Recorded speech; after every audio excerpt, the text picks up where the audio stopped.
do you want to, share about your sister-in-law, Venus, who we've also bonded about? And this is something that, again, it's like you inherit this new family.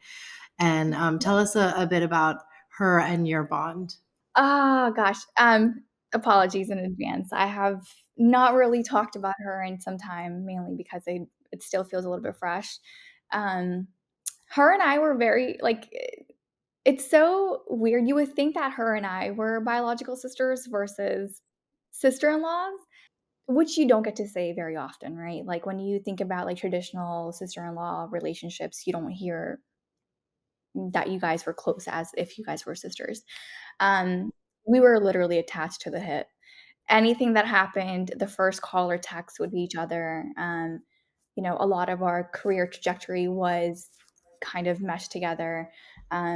She lived so close to us. She would come over every weekend.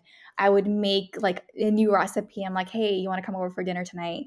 So it was like, I don't think there was a moment in my life in the last 8 years of my life where she wasn't a part of. And when you have somebody who's a part of your day to day, it gets really hard when suddenly they're not there because you actually don't know your life without that person. So I am honestly like grateful that I got to experience what sisterhood would have been like. I feel like she is still very much there, Uh, and I want our listeners to understand, because so many of us are grieving. We're in the sandwich generation. We have to feel the weight of losing parents, and yeah. losing siblings or friends. You just never know what life is going to throw at you. And I will say, grieving as a parent is so much harder.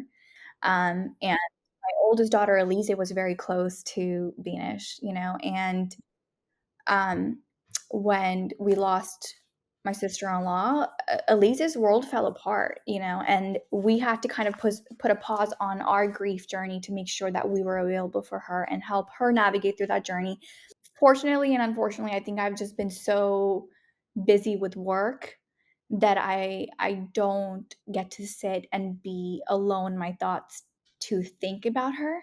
We are starting to kind of move forward and get a little bit of that normalcy back, but at the same time, I would be lying if I said that we'll ever be the same.